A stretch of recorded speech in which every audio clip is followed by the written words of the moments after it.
Now that you're in a marriage and you want your family to blend well, you want your kids to see an example of a godly father and a godly mother, and what the road looks like ahead. If you're wanting to get married as children, you want them to be able to observe the mother and the father, and say, okay, disagreements are going to happen, but we need to learn how to fight fair.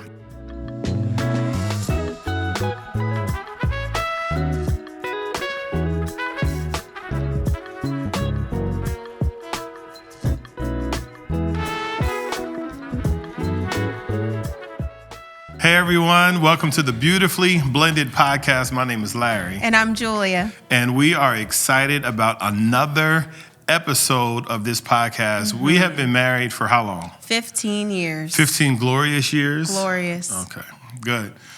We've been married for 15 years. We have a blended family. We got 3 girls and 1 little boy who just turned 8. Yep, big boy now. Our big boy is 8 years old. We know what it's like to blend our family. We know what it's like to have conflict. We know what it's like to have triumph. We know what it's like to plan an awesome vacation, and then the vacation doesn't turn out as awesome as we thought it was going to be. So Right. We have some history and we have some stories around blending our family, right? Yes, we do.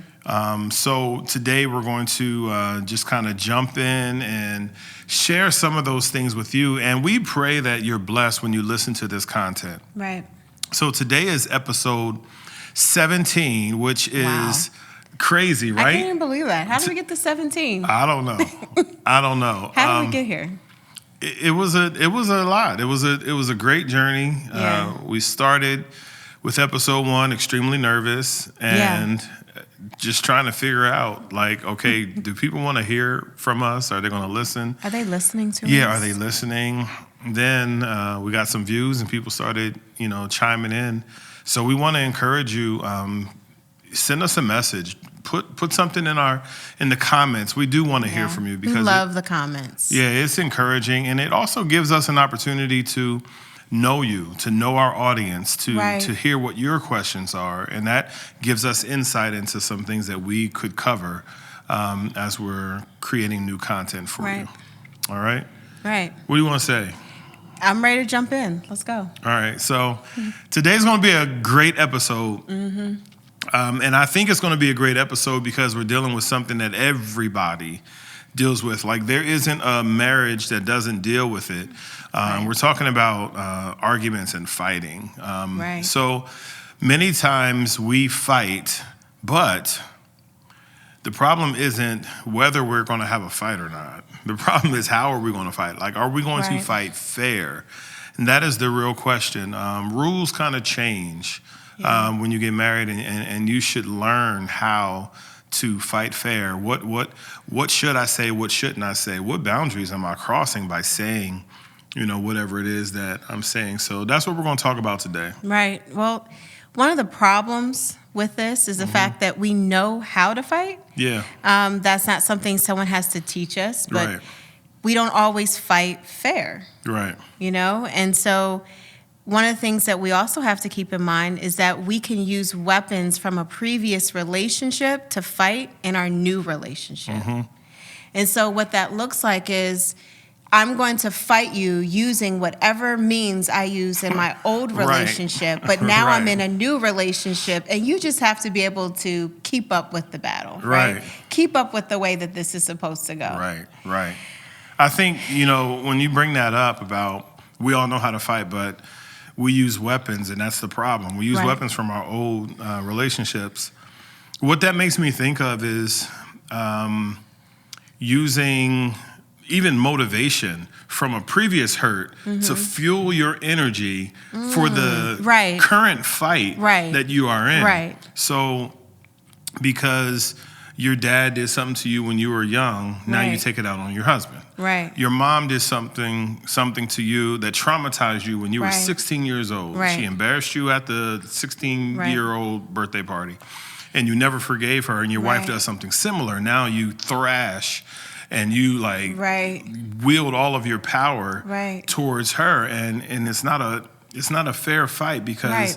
they're receiving backlash from something that had nothing to do with them. Right. Well, and so that's one example, right? Yeah. It's your previous relationships as far as your family. But think about in a blended family. You know, there was probably a previous relationship that you were in. And so every time that old boyfriend or that old wife or old Yeah. spouse did something, it triggered you, and you learned that the way to fight was to call names. Well, listen, Yeah. we're not doing that in this relationship. Calling names isn't. So you're using those old weapons in this Right. new relationship and Right. expecting what? Right, yeah, because if you to your point, like if you called names before and that was your idea of a fair fight Right. in that previous relationship, well, now that you're in a marriage and you want your family to blend well, Right. you want your kids to see an example of a godly father and a godly Right. mother and what the road looks like ahead if you're wanting to get married as children. Right. You want them to be able to observe the mother and the father Right. and say, okay, disagreements are going to happen, but we need to learn how to fight fair. Yeah. I have one other example, and it's similar to what you said about calling names, but some of us in previous relationships, we would curse out our spouse, we would throw things, we would talk about the parents, Oh, we would, Lord. you know what I mean? Like You that's just like your daddy. you just like right. You just like your daddy, see? Right. And then, you wonder why he done shut down. Right. Well, and those are just other examples Right. of what it looks like to bring weapons from your previous life or your Right. previous relationship into this relationship. And the last thing I'll say is this relationship is different because this is a marriage covenant. yes. This is different than a boyfriend, boo thing, bae. Right. I'm staying at your house. I'm bringing Right. my toothbrush and Yes. my blender. Come on. This This is is different. different. This is and different. those of you who want your relationships to be different, Right. you cannot bring the weapons from your old fights and your old relationships into this new covenant marriage. This is different than your previous relationship, your boyfriend, girlfriend, situationship, whatever it is. Situationship. This is different. This is a covenant marriage that God has placed you in, Right. and He is using this to grow you and to mature you. So don't bring the weapons from that old relationship into this new fight. This marriage belongs to God, and you want it to be His. Amen. Yeah. The thought that came to mind when you were talking was, if it didn't work in the last one, Come on. don't bring it into the new one. Right. Right? Right. If it didn't work in the last one, Right. let's not bring that into the new one. Right. Repeated use of whatever that weapon is that you used before has landed you with this outcome. Yeah. So let's do something different. Yeah, that's how we got here. Yeah, it's time for something new. Right, I agree. So there are a few points that we're going to give you today to really talk about how to fight fair, how to Right. fight within healthy boundaries in your marriage. And the first point that I want to bring up is just learning how to fight and understanding your spouse's love language. Yeah. If you understand your spouse's love language, and just so those of you who are familiar with the 5 love languages by Gary Chapman, I'm just going to quickly read what they are so you have a better understanding, and then I'll get back to the first point. But learning your wife's love language and fighting within those. So the first love language is words of affirmation. Yeah. And that's really expressing love through spoken or written encouragement. It could be buying a card for someone. My wife loves, I got my L and W mixed up. You did. My wife loves cards and she reads them. And I even bought her a box. Men, listen closely. I bought her a box that it was engraved. Yes, it was. And yes, it is. it has a key. Mm-hmm. So, and it has her name on it. And I bought it for her. It's a beautiful wooden box. So It is. she can put like her cards and letters and mementos, the things that mean a lot to her, she can actually put those in her box. That Yes.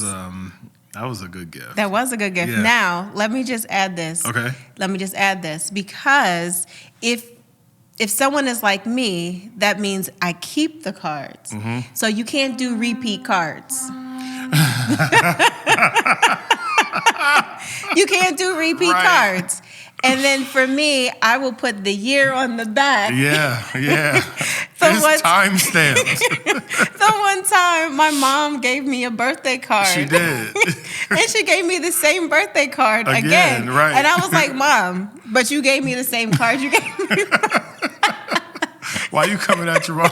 I mean, it happened. So she did. I remember that. She gave you the same card again, like the next year. Right. Like, and I was like, you gave me the same card. Right. Happy all the birthdays with the same card. Maybe she wanted to tell you the same thing. Well, she probably bought a box of cards. Yep. And she just felt like it was appropriate each year. And so that's why she did it. But that's funny. Little note about that. All right. So words of affirmation.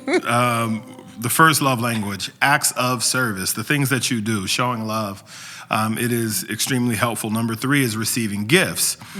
Some marriages, husbands and wives, they love to give gifts and receive like tangible things like sweaters or flowers or chocolate or things like that. And the 4th love language is quality time. It is not necessarily what you do, but it's the time that you give your spouse. And then physical touch, expressing through physical connection, hand-holding, intimacy, things like that. So those are the 5 love languages. So when we talk about knowing your spouse's and understanding your spouse's love language, those are the ones that we are talking about. But one of the points that I want to make under this, understanding their love language, is that conflict arises when we feel unloved or even when we feel misunderstood. Yeah. So conflict, that's the birthing place of many conflicts, when I feel like you don't understand me. You don't understand what I'm saying. You're not understanding how I feel. And because you don't understand how I feel, because you don't understand what I am trying to communicate to you, we're going to bump heads. And there's just going to be conflict here. Right. You know, there's a quote by Gary Chapman talking about love. Yeah. And it is, love is a choice we make every day, even in conflict. And so, you know, when I think about that quote, it's a choice that we make every single day, even in conflict. That means we have to recognize that conflict is going to come. If you're a human living on the earth, conflict is going to come at some point, at some time. And if you're in relationship with anyone, there's going to be conflict.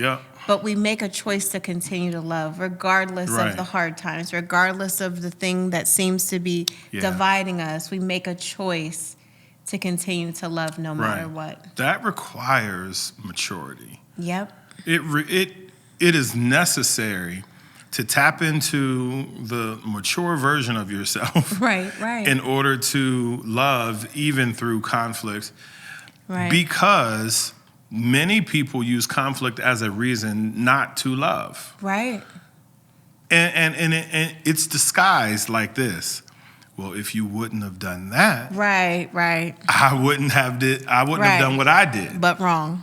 But wrong, right? So it's disguised in language like that. Well, you shouldn't have talked to me like that, because if you wouldn't have talked to me like that, then I would not have, whatever you did.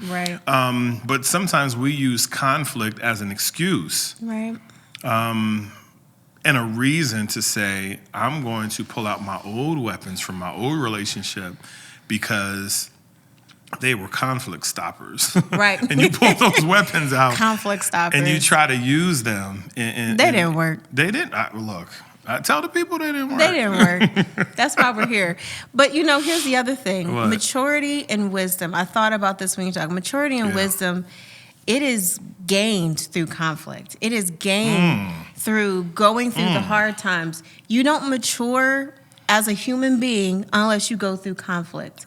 You don't mature and you don't gain wisdom unless you go through the conflict and the hard times. So it does take maturity in order to be able to see, like, I'm going to love you. I make a choice to love you even through the conflict.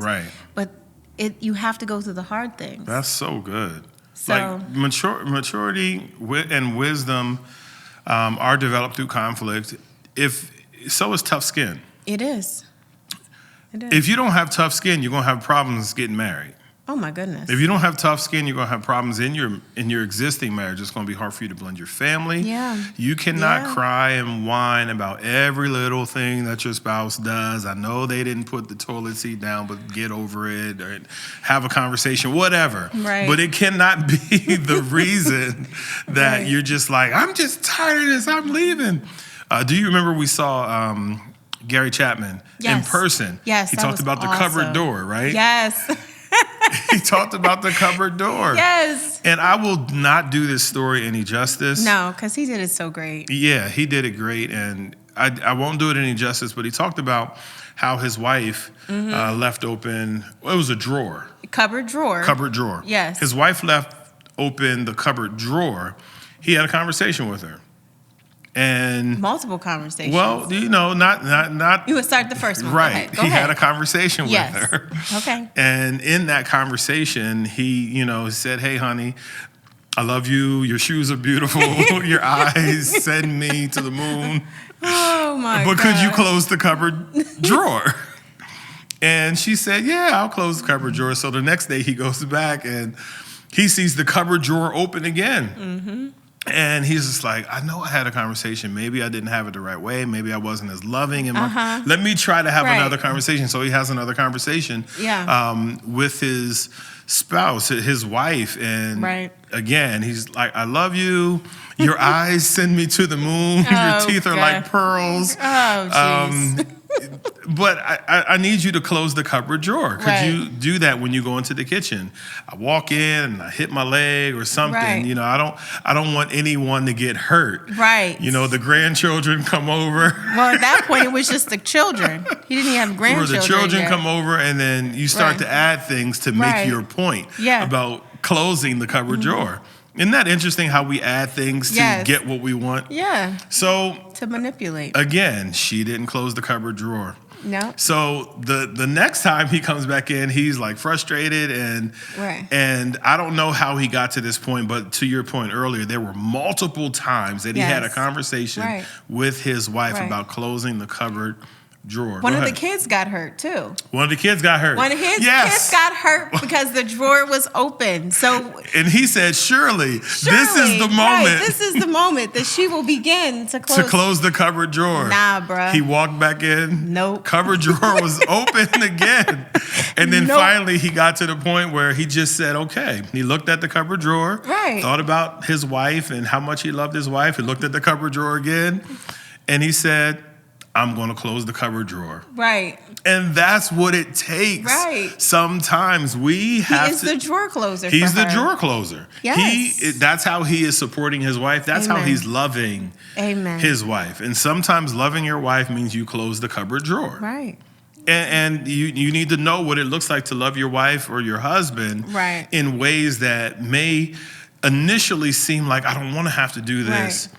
But that is the way that they need you to love them Right. in that season of life or just in life in general. Absolutely. Yes. Yeah, I thought that was just a befitting story. It was. It was. It was for what we're talking Yeah, about. it is. But go ahead. So tied to that, Mm-hmm. moving from there, our second tool would be to see conflict as an opportunity for growth. Yeah. Right? Yeah. And so that story was him seeing it as an opportunity for growth. Absolutely. Not initially. Right. No, In he the was beginning, mad. he was frustrated, but he eventually saw it as an Right. opportunity for growth. Right. Absolutely. And, Gary Thomas in Sacred Marriage does a really good job talking about this whole idea Right. and just seeing conflict not as a threat, but a lot of times, and we talked about this earlier, we see conflict as a threat. It is a threat to me as a person. Right. It is a threat to what I want. It is a threat to my happiness and my peace. It is a threat to my mental health, whatever. Right. Like, it is a threat to right. me. And we don't like it. We don't like it.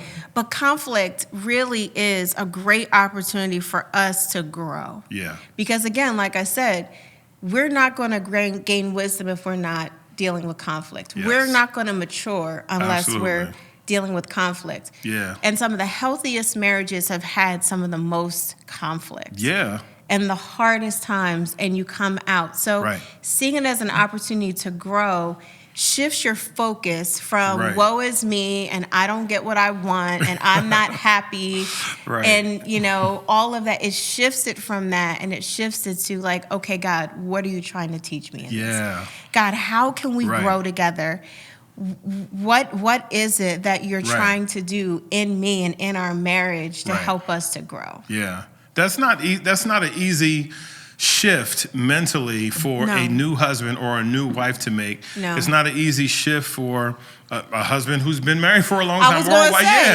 say, it's Like, not just new. It's just not easy. You've been in this for a while. And Right. it's just not hard. It's not easy to shift because our culture doesn't teach us No. to think like that. Not only do they not teach it, they don't support it. No, they're like, girl, you need to be out. Right. Our culture supports retaliation. Yes. Our culture supports revenge. Yes. Within the thread of our culture, we teach husbands and wives to be selfish. Yeah. We teach husbands and wives, if you were wronged, then you need to retaliate and you need to up the ante. You need to retaliate with more force. Right. You need to retaliate in a way where he learns his lesson or she learns her Right. lesson. Our culture does not teach grace. Our culture is not a forgiving culture and it is not a loving culture. No. And we have taken so many cues from the culture about how we need to live our lives that it is destroying our marriages. Yep. I agree. It made me think of a story. Now, it's our Right. son and it's not marriage, but Right. it made me think of a story. Okay. So this one day, our son, him and I were having a conversation, and he said, you know, so-and-so, this little boy took this other girl's water bottle and hit her. And I said, oh, no, that's not good. And he Yeah. said, yeah. He said, but I was going to get him good. And I said, what? What? He said, I was going to get him good. I said, what were you? He said, I was going to take her water bottle and hit him. And I said, okay, I'm glad you didn't do that. You could have He said, well, why? I was like, okay, we don't do that. For a couple reasons. Right, we don't do that. And the teacher would know. How would the teacher Right. know? I said, because God would tell the teacher, and the teacher would turn and see you doing this. And he was like, imagine living in a world like that. And I was like, what in the world? But he was learning from his environment at school and with other kids, like, oh, I get you back when you do something to me. Right. Now, have we not had that conversation, and probably many more to come, Right. one day he'll get into a relationship, one day he'll get Right. married. And we don't want him to think that you retaliate when something Right. happens back from when he was like 6. Right. And he remembered. And he was going to hit the little boy upside the head and walk away. And I was Right. like, what? If we could shift like how we think Right. from winning to growing together. Right. Like, this is not about me winning. This is Right. not about you winning. This is not about walking away from a disagreement or argument saying, Right. I won. Right. My point was made. Yeah, I triumphed. I'm the victor. Right. I won the argument. You're right. That's good. It's not the point in marriage. The goal is not that. It's growing together. Like, how Right. will you begin to grow together? Use that as an opportunity, because I agree. Like, it's not a threat. It's an opportunity for growth. Right. Arguments and conflict, they're not threats. They are opportunities to grow. And it does take wisdom and maturity to recognize those opportunities so that you and your spouse can grow. Right. So when you're faced with that kind of situation, I believe the key is to be able to stop. We don't always think about what we're thinking about. Yeah. We don't always think about what we're feeling or why we're feeling what we're feeling. We just react because that's how we're. And usually that's when we what's modeled. react, we're grabbing the closest weapon to us, and Right. it's from our previous relationship. Right. And we go through our bag like, okay, this is the one. Right, this is the weapon I'm using. This is the one. This. But if we can stop before we use our weapon Right. and just say, okay, God, what are you trying to teach me in this? Right. Let me not use my tongue, because my tongue is wicked. Let me not do that. Let me not use my hand. Let me not use, because my hand is wicked. Right. Let me not, let me not just shut down, because Right. silence is a weapon. Yeah, Right? Like, yeah. I ain't gonna talk to you for 3 weeks. Watch. Right, exactly. Like, no, like, Yeah, and it's stop. retaliation, It is. We stop and allow God to show us, like, okay, we're on the same team. Right. Let's not fight that fight. Let's slow down. If we would just stop for that moment, we could use a better weapon, like love. Right. Or prayer, or right. So many other weapons that we could use in those instances. Gary Thomas said that marriage was not designed to make you happy. Right.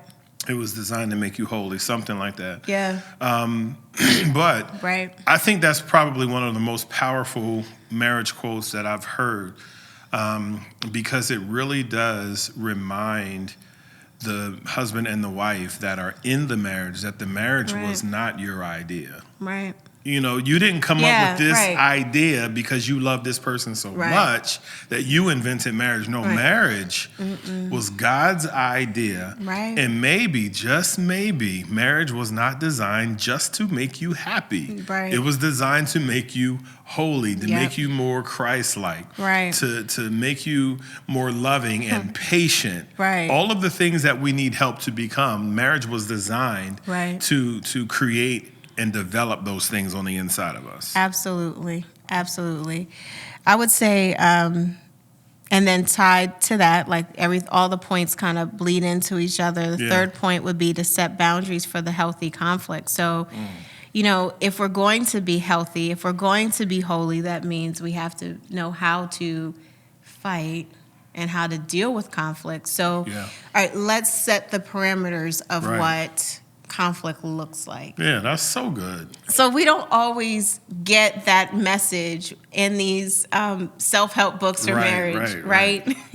It's not all. They don't always tell us that we have to set the parameters, right? Yeah. We have to set the boundaries. Right. So, for instance, we talked about no name calling, right? No cursing, you know, no weaponizing my daddy, your mama, you know, we're not doing that. Yep.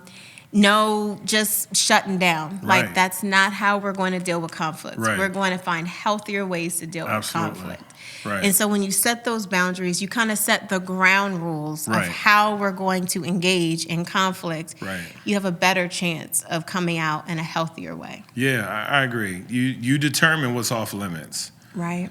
Pre-decide what is off limits in your marriage when you are having a fight or you're in conflict with one another.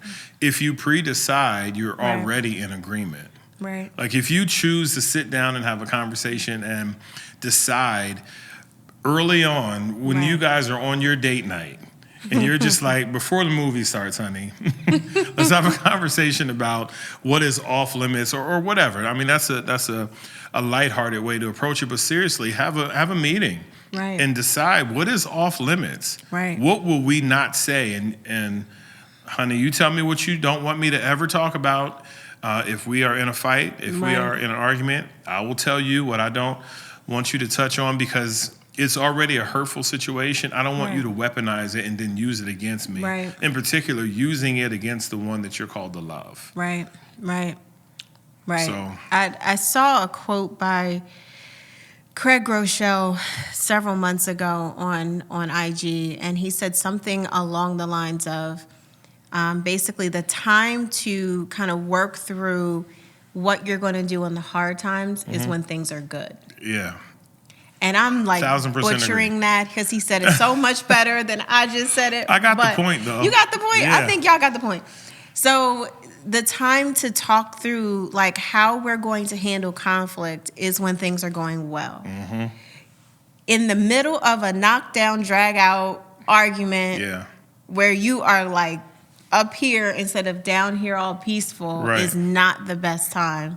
Yeah. Because anything goes and could go. And it could just be haywire. So the best time, like you said, a date night or, you know, just some time that's really nice and calm and peaceful in your marriage, that is the time to kind of work through Like, what are we going to do? Yeah. How are we going to handle conflict? I think that should be one of your takeaways. Like, if you're watching or listening to this podcast, Right. listen, number one, listen to it with your spouse. Right. Sit down, listen to this podcast, take some notes, and then after you're done listening to it, make this a takeaway. Make this an action step for you and your spouse. We are going to decide right now what is off limits when we are having a disagreement, when we are arguing with each other. Right. That way, you both know, you're putting it out there, and then after you do that, pray with one another. Pray that God helps you and gives you the strength and gives you like the words to communicate your disagreement without weaponizing past hurts or events against your husband or your wife. Absolutely. That's a great takeaway. Yeah, good. So I mean, you hit the nail on the head. Like, well, I do think there's one other thing, though. Okay. The other thing is when you got to know, like, you're setting boundaries, but you have to take a break when emotions are too high. Right. You got to, and that requires what you said earlier. It requires maturity and wisdom. Right. Like, you're applying maturity and wisdom all throughout the marriage. Right. But when your emotions are too high, I don't want to find out. Your spouse doesn't want to find out when you pick up the plant and you're just like, get out. Oh my. Like, you don't want to find out then. Oh my. What you oh my about? Because you said pick up the plant. I'm about to throw the plant. Well, you can pick another example. I mean, no, go ahead. You don't want to find out your spouse's emotions are too high. Yes. When they start screaming to the top of their lungs and they're trying to throw something at you. Right. That's not when you want to find out. No. Like, you want to find out and recognize that emotions are running too high before they get too high. Right. And then take a break. Yep. Absolutely. Let's revisit it. Let's talk about it later. Right. Let's, do those things. Yes. Yep. I agree. Yep. And so let's just kind of recap the points that we made. The first one had to do with making sure that we're recognizing our spouse's love language. Yep. We're identifying, like, this is what makes them tick. Yep. And I wanna make sure that I'm mindful of that. The second one is we want to see the conflict as an opportunity for growth. Yes. That's how we mature. That's how we grow. Is through conflict and then setting those boundaries, those healthy boundaries. So Absolutely. If you will do those three things, if you will consider those three things, you're going to see conflict in your marriage handled so much healthier than maybe a previous relationship, maybe different from your previous, relationships that you've had or relationships that you've seen others have, maybe your family of origin. But you're going to see this infused level of maturity and growth in your marriage if you do that. Absolutely. So this was I think this was a great conversation. Right. We pray that you guys were blessed listening to it. If this was helpful, listen to it again. Not only that, if this was helpful and a blessing to you, share this content with someone else. Yes. Share the podcast with someone else, with your friends who are married or considering marriage. What we talked about today, fighting fair, learning how to fight fair and set boundaries, is a useful tool for you in your life. So if you were blessed by the Beautifully Blended podcast, like, share, subscribe, comment, because again, we want to hear from you. Yes. Thank you so much for watching. God bless you, and we will see you on the next episode of the Beautifully Blended podcast.